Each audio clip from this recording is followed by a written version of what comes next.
Hi guys, welcome to my channel. Friends, बहुत बहुत स्वागत करती हूँ आपका अपने चैनल पर। आज हम आपके पर्सन की करंट फीलिंग देख रहे हैं। देखते हैं कि क्या आता है। जनरल कलेक्टिव टाइमलेस रीडिंग है। प्लीज़ जो रेजोनेट करे वो लीजिए, बाकी आप दूसरे व्यूअर्स के लिए छोड़ सकते हैं। Divine ancestor, master, spirit guide, please messages को निकालने में मेरी हेल्प कीजिए। Thank you divine. ये व्यक्ति अपने द्वारा खोई हुई चीज़ों के लिए पश्चाताप में डूबे हुए हैं और इनको बहुत पछतावा है जो कुछ भी इन्होंने आपके साथ रिलेशनशिप में अच्छी अच्छी चीज़ों को खो दिया। और अगर ये मैरिड है तो वहाँ अपनी मैरिज में भी इनका पूरा मन जो है रमा हुआ नहीं है। उथला उथला रिश्ता इनका चल रहा है। पूरी तरह से वहाँ पर डेडिकेटेड ये व्यक्ति मुझे नहीं दिख रहे हैं। इनके मन में इस बात का पश्चाताप है कि समय रहते सही निर्णय नहीं लिया और आज जो चीज़ें छूट चुकी हैं वो इनको आकर्षित करती हैं और उनकी तरफ ही देखते रहते हैं जो खो दिया इन्होंने। For some of you guys, आप इनसे मैरिड थे और एक थर्ड पार्टी सिचुएशन में फंसकर और मैरिज के बाहर बहुत सारे रिश्ते रखकर इन्होंने अपने माता पिता को भी नाराज़ कर दिया था। इनके फैमिली में 3-4 मेंबर्स हैं जो इनसे नाराज़ हो गए, इंक्लूडिंग यू। इनको अच्छी तरह पता है कि इन्होंने आपको जिस जिम्मेदारी के साथ छोड़ा, हो सकता है आपके साथ इनके बच्चे हों, उस जिम्मेदारी को आपने बखूबी निभाया है और लाइफ में जिम्मेदारी को निभाते हुए ग्रो भी किया है और आप खुश भी हैं। ये बात इनको बहुत दिल को कचोटती है।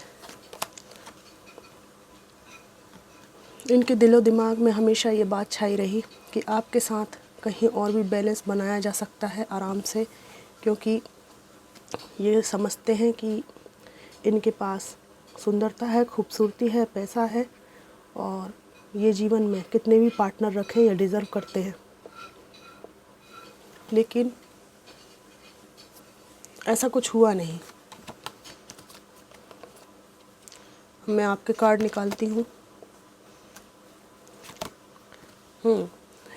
आप शुरू से ही एक परफेक्ट इंसान की तरह इनको लगते थे, आपसे आकर्षित भी हुए।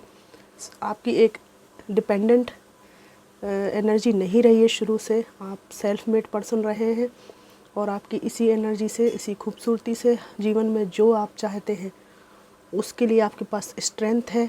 और आपकी धार्मिकता से ये व्यक्ति इतना प्रभावित था कि आपके पीछे पड़ गया, या फीमेल थी तो आपसे अट्रैक्ट थी आपकी खुद की एबिलिटीज़ के कारण। परंतु इनको ये रिश्ता ख़त्म होने के बाद पता चला है कि आप आज भी उसी एबिलिटी के साथ जीने में सक्षम हैं। यहाँ पर आपके कार्ड में ये थर्ड पार्टी सिचुएशन आई है। निश्चित रूप से आप में से मोस्टली लोगों के जीवन में थर्ड पार्टी सिचुएशन हो सकती है। यहाँ पे आपका ये वाला दौर जब जीवन में आया है उसके बाद से बहुत आपको तकलीफ़ हुई और इस दिल टूटने के बाद आपने अपने जीवन का संघर्ष अकेले ही किया है, अपनी जिम्मेदारियों को अकेले ही निभाया है और आपने अपना फोकस अपने फाइनेंस, मनी, कैरियर की तरफ किया और हमेशा ही मेहनत के पथ पर चलते रहे। इनकी करंट फीलिंग में ये बात है कि इस थर्ड पार्टी सिचुएशन के बाद आपने इस व्यक्ति को बर्दाश्त करने से मना कर दिया कि बाकी सब तो आपकी टॉक्सिसिटी ठीक है, बट मैं अकेले जी लूँगी अकेले जी लूँगा, पर ऑप्शन बन के जीने के लिए मैं तैयार नहीं हूँ। अब ये व्यक्ति सोच रहे हैं। इनके मन में ये भाव भी है कि जीवन के संघर्ष के लिए इन्होंने आपको अकेला छोड़ा था, दिल आपका तोड़ दिया था बुरी तरह से, परंतु आपने अपने जीवन में उसी पथ को फिर से चुना। आप में से कुछ लोग म्यूज़िक पसंद करते थे, आपको पढ़ाई लिखाई करना, रचनात्मक चीज़ें करना ये सब पसंद था। और जब इन्होंने आपका दिल तोड़ा तो आप बहुत बिखर गए थे। आपके 6 से 7 साल, कुछ लोगों के 15 साल तक इस व्यक्ति के कारण बर्बाद हुए, लेकिन आपने उस पथ को फिर से फॉलो करना शुरू कर दिया है और इनको लगता है कि आपका जो माइंड सेट था इस व्यक्ति के आने से ही बदला, आप अपने फॉर्म में फिर से आ रहे हैं। बहुत इमोशनल हुए जाते हैं ये आपके प्रति, इनको बहुत इमोशंस जो है ऊपर नीचे होते हैं, पुरानी यादें घेरे रहती हैं, ठीक है। आपकी तरफ इनका प्रस्ताव देने का मन करता है, पर ये देख रहे हैं कि आपको इनके प्रस्ताव की कोई ज़रूरत नहीं है, आप सिंगल एनर्जी में मस्त हैं। ये व्यक्ति आज भी दो रास्तों का सवार है, इसको ये नहीं मालूम है कि क्या करना है, किधर जाना है, किस तरह अपनी लाइफ को जीना है। हमेशा कंफ्यूज पहले भी थे, अभी भी हैं, और हमेशा ही जब भी किसी पथ को ये चुन नहीं पाते तो उसका ब्लेम जो है दूसरे के ऊपर और लगाना और अपने सिर पकड़ लेना कि मैंने तो सब अच्छा किया था, ऐसा हो गया, वैसा हो गया, मैंने तो सब बढ़िया किया था। ब्लेम गेम खेलना इनकी फितरत रही है। यहाँ मैं देख रही हूँ कि 8 ऑफ सोर्ड्स है। इनकी वर्तमान एनर्जी में इनको अपने जीवन में वो समृद्धि, वो खुशी, वो खुशहाली कहीं नज़र नहीं आती जिसको ये मैनिफेस्ट कर रहे थे। कारण ये है कि किसी का दिल इन्होंने दुखा दिया है और वो दिल मेरे व्यूअर्स का दिल है। तो आज इनके माइंड, हाथ पैर सब बंधे हुए हैं। इनको कुछ समझ में नहीं आ रहा है कि इनको क्या करना चाहिए, किस पथ को चुनना चाहिए, और इनको लगता है कि ये सब इनके द्वारा किए गए विश्वासघात का परिणाम है कि आज ये बंधन में है। सोचते रहते हैं पूरे टाइम कि ये सब क्यों मिल रहा है मुझे। यहाँ पर मैं इनके कुछ मैसेजेस ज़रूर निकालना चाहूँगी कि आज ये आपसे क्या कहना चाहते हैं। ये एक जनरल कलेक्टिव टाइमलेस रीडिंग है। प्लीज़ जो रेजोनेट करे वो लीजिएगा, बाकी आप छोड़ सकते हैं।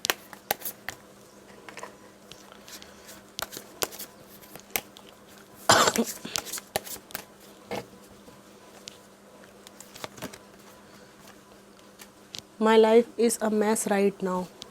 ठीक है, मैस तो है इनकी ज़िंदगी, ये पहले भी आ चुका है।